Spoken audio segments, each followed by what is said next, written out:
Piasa malagasy neny amin'izao fotoan'izao karazana oatrina. Oatrina dia sambatra ve tsika sady sambatra? Tena tsy sambatra tsika. Ankoatr'izay raha mijery tsika fa efa mividy. Amin'izao fotoan'izao any vidy maro oatrina.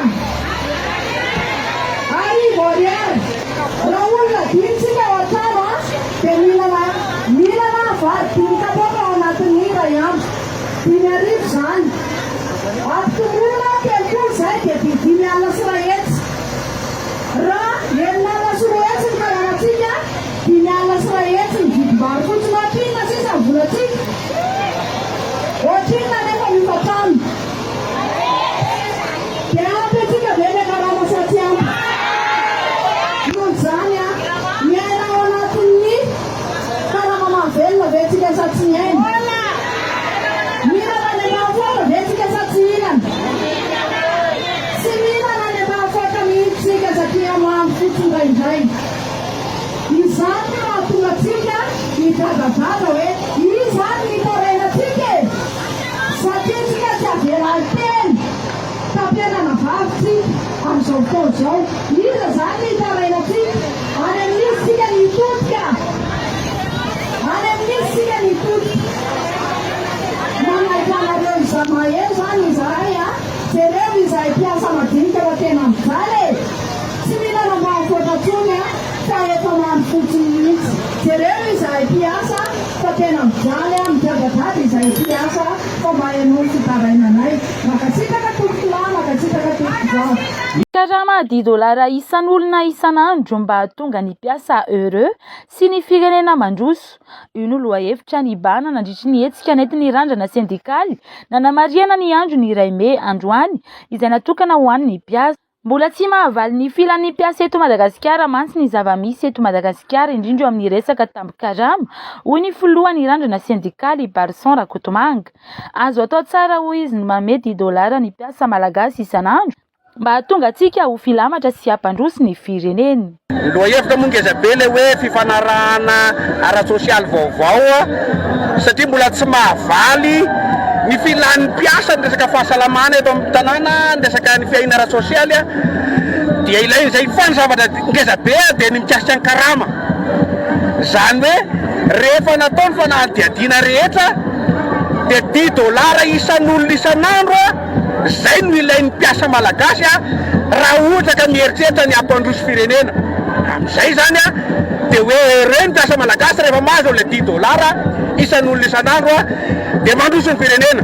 Sady tsika ny arana eno daholo hoe raha ohatra ka anao miresaka amin'ny mpandrarazy zay dia zay misy nambaran'ny mpandrarazy tsy olana aminay mandoa $10 anareo ne fa misy fepetra any aminareo amin'ny fanjakana no tsy mahatafana manao an'ilay izy dia zay ny ilana zany ny fanjakana mandefa nanapa-kevitra eo anatin'izay rehetra zay mba hisy an'izay fanambarana mikasika ny $10 zay mba hampandroso ny firenena. Sady tsika koa ne amin'izay mba filamatra ty amin'ny ranomasimbe indiana satria hitantsika fotsiny zany raha ho an'ny Seychelles sy Maurice zany efa ambony be zany ny isan'andro ny $10 raisin'ny mpiasa. Isika koa mba ho filamatra ty Afrika andrain'ny sadekitsika afaka atoato dia mba ho mendrika an'izay tsika dia mila an'izay $10 isan'olona isan'andro zay mpiasa malagasy.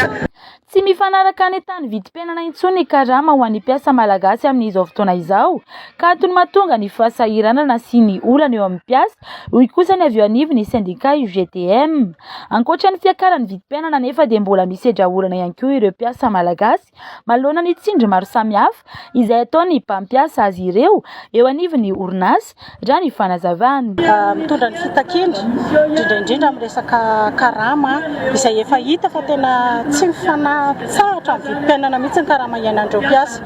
Ao ihany koa izay tena mafisinay ny fanenjehana sindika any anaty orinasa na ny délégué du personnel na ny délégué syndical izao dia atao hazalambo mihitsy roahana amin'ny tsara-draviny izay tena hoe fanapotehana ny mpiasa mihitsy ny ataon'ny mpampiasa amin'izao fotoana izao.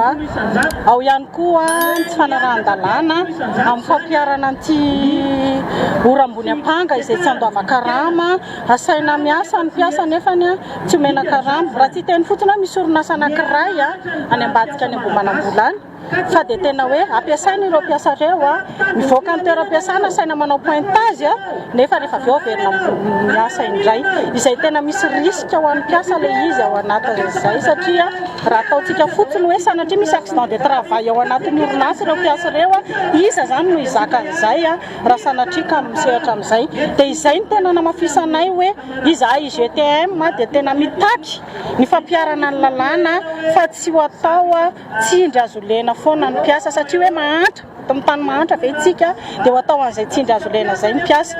Nifantoka betsaka tamin'ny hetsika fitakiana ho amin'ny fampiakarana ny tambin-karaman'ny mpiasa malagasy moa androany ny hetsika nentin'ireo sendikan'ny mpiasa maro samihafa nanamariana ny andro ny iray Mey izay andro maneran-tany natokana ho an'ny asa.